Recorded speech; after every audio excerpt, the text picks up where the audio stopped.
दुसऱ्या दिवशी आरती दीपासोबत मुलाखती कक्षाबाहेर बसून आपली पाळी येण्याची वाट पाहत होती. जेव्हा आरतीची पाळी आली तेव्हा दीपाने तिला ऑल द बेस्ट म्हटले. दीपाची मुलाखत आधीच झाली होती. आरती आत गेली. तिथे एक महिला आणि एक पुरुष बसलेला होता. घाबरून आरती त्यांच्या समोर बसली. त्या दोघांनी आरतीला काही प्रश्न विचारले, पण आरती उत्तर देऊ शकली नाही. ती महिला आरतीला म्हणाली, मॅडम, तुम्ही इथे कशासाठी आला आहात? तुम्हाला माहीत आहे? आरतीने आपले डोके हलवले. ती महिला म्हणाली, मग तुमच्याकडे माझ्या कोणत्याही प्रश्नाचे उत्तर नाहीये. आरतीच्या डोळ्यात पाणी आले आणि ती म्हणाली, सॉरी मॅम, हे क्षेत्र माझे नाही, त्यामुळे मला काहीच येत नाही. तुम्ही लोकांनी काल रात्रीच जाहिरात टाकली आणि आज सकाळीच मुलाखतीसाठी बोलवले, त्यामुळे काहीच वाचायला वेळ मिळाला नाही. ती महिला म्हणाली, मग हे तुमचे क्षेत्र नाही तर तुम्ही इथे आला कशाला? आरती म्हणाली, मॅम, नोकरीची खूप गरज होती, म्हणून विचार केला की एकदा प्रयत्न करून पाहू. मी सर्व कामे करू शकते, फक्त एकदा काम काय आहे हे समजून घेतले पाहिजे. पण मला हेही समजतं की मी इथे येऊन तुमचा वेळ वाया घालवला आहे. सॉरी, बाहेर माझ्यापेक्षा जास्त हुशार लोक आहेत. मी तुमचा आणखीन वेळ घेणार नाही. सॉरी, मला माफ करा. असे बोलून आरती पटकन आपले कागदपत्र गोळा करून बॅगमध्ये ठेवू लागली. तेवढ्यात तिथे ठेवलेला लँडलाईन फोन वाजला. त्या माणसाने फोन उचलला तेव्हा पलीकडून वैभव बोलला, या मुलीला नोकरी देऊन टाका. हो. जेव्हा शिवा नोकरीची जाहिरात टाकत होता तेव्हा दीपाने स्वतःचा आणि आरतीचा दोघींचा फॉर्म भरला होता. पण वैभवचे बोलणे ऐकून तो माणूस आश्चर्यचकित झाला आणि फोन घेऊन बाजूला जात म्हणाला, पण सर, हिला काहीच येत नाही. वैभव म्हणाला, तिने ज्या प्रकारे कोणतेच संकोच न बाळगता आपली चूक मान्य केली आणि सत्य बोलली, ते पुरेसे आहे. काम तिला शिकवले जाईल. या फॅक्टरीला खोटं बोलणाऱ्या आणि चापलुसी करणाऱ्यापेक्षा एक सत्य माणसाची जास्त गरज आहे. तो माणूस आता बॉस समोर काय बोलणार? अजून जान्हवीची मुलाखत बाकी होती. तो आता मध्येच अडकला होता. जर त्याने वैभवचे ऐकले नाही तर शिवा त्याला सोडणार नाही, आणि जर शिवाचे ऐकले तर वैभव त्याला खोटं बोलणे आणि कट्टार असण्याच्या गुन्ह्यात फॅक्टरीतून काढून टाकेल.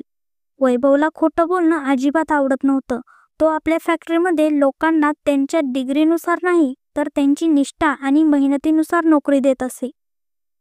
आणि आताही वैभव मुलाखतीतील असलेल्या लोकांचे बोलणे ऐकत होता. त्याला कोणीच योग्य वाटले नाही, पण आरतीने लगेच सत्य सांगितले ते त्याला आवडले. आता तो माणूस वैभवच्या विरोधात जाऊ शकत नव्हता. त्यामुळे बाहेर जाणाऱ्या आरतीला थांबवत तो म्हणाला, मिस आरती, 1 मिनिट. आरती थांबली आणि म्हणाली, येस सर. तो माणूस म्हणाला, मिस आरती, तुम्हाला ही नोकरी दिली जाते. आरतीला आश्चर्य वाटले. तो माणूस पुढे म्हणाला, पण काही अटी आहेत. आरती म्हणाली, जी सर. तो माणूस म्हणाला, तुम्हाला 1 आठवडा ट्रायलमध्ये इथे काम करावे लागेल. 1 आठवड्यानंतर तुमचे काम पाहून निर्णय घेतला जाईल की तुमची नोकरी कायम होते की नाही.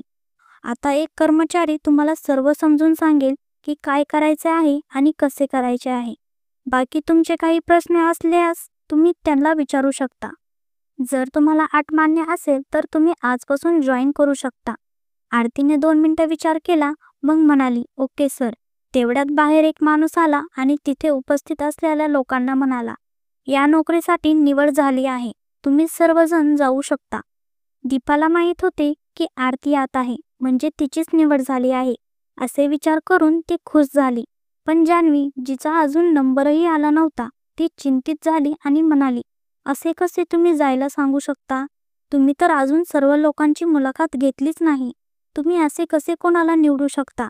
तो माणूस जान्हवीला ओळखत नव्हता, म्हणून म्हणाला, मॅम, सर्व नियम फॉर्ममध्ये आधीच टाकले गेले होते. आता तुम्ही कोणताही प्रश्न विचारू शकत नाही. तुम्हाला हा फॉर्म भरताना आणि इथे येण्यापूर्वी नियम वाचून यायला हवे होते. नियमामध्ये स्पष्ट लिहिले होते की जर पहिला उमेदवार बॉसच्या नियमानुसार योग्य ठरला तर बाकी कोणाचीही मुलाखत घेतली जाणार नाही, जेणेकरून तुमचाही वेळ वाया जाऊ नये आणि आमचाही. बाकी सर्वांना ही गोष्ट माहीत होती, त्यामुळे कोणीही प्रश्न विचारला नाही आणि सर्वजण निघून गेले. जान्हवीला राग आला आणि ती शिवाला कॉल करत तिथून निघून गेली. दीपा तिथेच बसून आरतीची वाट पाहत होती. आरती बाहेर आली तेव्हा दीपा तिच्या गळ्यात पडली आणि म्हणाली, कॉंग्रॅच्युलेशन. आरती किंचित हसली आणि दीपाला म्हणाली, माहीत नाही यार, मी तर सर्व सत्य बोलले. मला काहीच येत नाही. तरीही त्यांनी मला नोकरी दिली. पण 1 आठवडा ट्रायलवर ठेवले आहे. दीपा हसून म्हणाली, यार चिंता करू नकोस आणि चांगले काम कर आणि नोकरी कायम कर. मी तुला आधीच सांगितले होते की या कंपनीवाल्यांचे वेगळेच फंड असतात. तू फक्त तुझे 100% दे. आरती म्हणाली, पण तू? दीपा म्हणाली, आज आणखीन एक मुलाखत द्यायला जायचं होतं ना, बघूया, काय माहिती तिथे माझे नशीब साथ देईल. आरती हसली. तेवढ्यात तिथे एक महिला आली आणि म्हणाली, मॅम चला तुम्हाला काम समजावून देते. आरतीने दीपाला बाय केले आणि त्या महिलासोबत गेली. आरती घाबरलेली होती आणि थोडी खुशीही होती. आनंद या गोष्टीचा की तिला इतक्या लवकर नोकरी मिळाली, आणि भीती या गोष्टीची की जर तिने चांगलं काम केलं नाही तर तिला नोकरीतून काढून टाकतील. पण ती ही नोकरी गमावू शकत नव्हती. आज 1 तारीख होती, ज्यामुळे आजच्या तारखेनुसार तिला 30 तारखेपर्यंत पगार मिळेल आणि ती तोपर्यंत आपला पगार खात्यात टाकेल. नाहीतर तिचे घरचे माहीत नाही काय गोंधळ घालतील. असे सहसा कॉल करत नाही, पण महिन्याच्या शेवटी तिच्या पगार खात्यात पगार दिसला नाही तर नक्कीच शिव्यागाळ्या करण्यासाठी फोन करतील. कारण तिच्या पहिल्या नोकरीचा पगार 30 तारखेला येत असे. आरतीने त्या महिलेकडून सर्व काम शिकले आणि आपले काम करू लागली. काही वेळानंतर तिला वैभवसमोर रिपोर्ट करायचे होते. आरतीने जलद गतीने आपले काम केले आणि वैभवच्या कॅबिनमध्ये पोहोचून नॉक केले. तेव्हा आतून एक गंभीर आवाज आला, येस कमिंग. आरती महाकालचे नाव घेऊन आत आली आणि वैभवला इव्हनिंग विश केले. वैभवने नजर वर करून आरतीकडे पाहिले. तेव्हा एक क्षणासाठी त्याची नजर आरतीवरच स्थिर झाली. भोळी बाबडी सुरत, लांब केस, ज्याची वेणी घातली होती. कोणतीही मेकअप शिवाय आपल्या साधेपणाने पिवळ्या आणि पांढऱ्या रंगाच्या सूटमध्ये आरती खूप सुंदर दिसत होती. वैभव तिला पाहत होता. तेवढ्यात आरती पुढे आली आणि त्याच्यासमोर एक फाईल ठेवली. सर, यामध्ये सर्व ऑर्डरचे डिटेल्स आहेत. वैभव आपल्या शुद्धीवर आला आणि गडबडीत आपली नजर इकडे तिकडे केली. त्याला आपल्या चुकीची जाणीव होती, पण आता तो सॉरी देखील बोलू शकत नव्हता. बोलणार तरी कसा आणि काय बोलणार, म्हणून त्याने ही गोष्ट सोडून दिली आणि फाईल पाहून आपल्या गंभीर स्वरात म्हणाला, मिस आरती, हे काय आहे? आरती घाबरली आणि म्हणाली, सॉरी सर, काही चूक झाली आहे का? असे बोलून आरती टेबलच्या दिशेने थोडी झुकली होती, जेणेकरून ती फाईलमधून पाहू शकेल की तिच्याकडून कुठे चुकी झाली आहे. पण वैभवची नजर पुन्हा आरतीवर खिळली. आरती कोणतीही चुकीशिवाय लहान मुलासारखी माफी मागत होती, जसे लहान मुले आईच्या ओरडण्यापूर्वीच सॉरी सॉरी बोलू लागतात, जेणेकरून त्यांना ओरडा पडू नये. पण वैभवने यावेळी स्वतःला आरतीकडे पाहण्यापासून रोखले आणि म्हणाला, तू ही फाईल का आणली आहेस? तुझा लॅपटॉप कुठे आहे? आरती घाबरून सरळ उभा राहिली आणि वारंवार आपले ओठ दाबून, कधी आपल्या बोटांना एकमेकावर दाबून अडखळत म्हणाली, सर, ते मला लॅपटॉपमध्ये काम करायला येत नाही. मॅमने मला शिकवले, पण माझा हात सेट नाही म्हणून खूप वेळ लागत होता, म्हणून मी पेपरवर्क केले. सॉरी सर, मी लवकरच लॅपटॉपमध्ये काम करायला शिकून घेईन. वैभवने दीर्घ श्वास घेतला आणि म्हणाला, तुम्ही अशी पहिली व्यक्ती आहात ज्याला वाटते की हाताने लिहिण्यापेक्षा लॅपटॉपमध्ये लिहायला जास्त वेळ लागतो. आरती काहीच बोलली नाही. ती शिक्षिका होती, त्यामुळे नोट्स असो किंवा प्रश्नपत्रिका ती हातानेच लिहत असे. त्यामुळे हाताने लिहिण्यात तिचा वेग चांगला होता.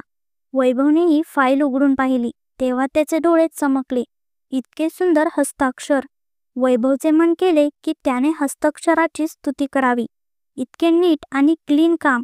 जर तो शिक्षक असता तर 100 पैकी 100 मार्क दिले असते. पण ही फॅक्टरी आहे, शाळा नाही, त्यामुळे इथे लेखन नाही, काम पाहिले जाईल. वैभवने फाईल उचलली आणि सर्व पाहू लागला. सर्व काही बरोबर होते. तो आरतीमुळे इम्प्रेस झाला होता. आरतीने इतक्या लवकर काम शिकून इतके चांगले काम केले होते, पण आरती त्यामध्ये एक गोष्ट लिहायला विसरली होती. म्हणून वैभव म्हणाला, तुम्ही कपड्याचा रंग नमूद केला नाही. आरती घाबरली आणि लवकर पुढे सरसावून वैभवच्या हातातून फाईल घेऊन म्हणाली, सर सॉरी, आत्ता लगेच लिहून देते. असे बोलून आरतीने टेबलवर फाईल ठेवली आणि तिथे ठेवलेला पेन उचलून लिहायला गेली. पण पेन अडकून चालत होता, म्हणून आरतीने पेनच्या मागे फूक मारली आणि पेनला एकदा झटकले. पेपरवर रंगाचे नाव लिहिले आणि मग वैभवकडे फाईल पुढे करत म्हणाली, झाले सर. पण जसं आरतीने वैभवकडे पाहिले, तिचे डोळे मोठे झाले. वैभवचे कपडे शाईने खराब झाले होते. आरतीच्या पेनमध्ये फूक मारल्याने शाई थोडी जास्त पुढे आली आणि तिच्या पेनच्या झटक्याने वैभवच्या पांढऱ्या शर्टवर पडली. आरतीने आपल्या तोंडावर हात ठेवला. वैभवही तिच्याकडे रागाने पाहत होता. आरती आणखीन घाबरली. तिला वाटले की वैभव ट्रायलच्या पहिल्याच दिवशी तिला काढून टाकेल, म्हणून तिने गडबडीत तिथे ठेवलेल्या पाण्याचा ग्लास उचलला आणि त्याने आपला हात ओला करून वैभव जवळ आली आणि ज्या ठिकाणी शाई पडली होती ती जागा ओल्या हाताने साफ करत म्हणाली, सर, डिटर्जंट टाकल्याने शर्टचा डाग निघून जाईल. तुम्ही मला तुमचा शर्ट द्या, मी उद्या तुम्हाला चमकून आणेल. पण सर, नोकरीतून काढू नका. काल संपूर्ण दिवस भटकले आहे. तरीही नोकरीची कोणतीही आशा नव्हती. माहीत नाही कधी नोकरी लागेल. जर 15 दिवसांनी लागली तर अर्ध्या महिन्याचा पगार येईल आणि मग. आरती बोलता बोलता चूप झाली. तिला तो क्षण आठवला जेव्हा तिने आपल्या पगारीच्या पैशाने शाळेतील मित्रांना पार्टी दिली होती. बिल जास्त आले होते म्हणून तिला घरी खूप मार पडला होता की संपूर्ण पगार उडवला. आता घरचा खर्च कसा निघेल? तिची बहीण फक्त पार्ट टाइम जॉब करत होती.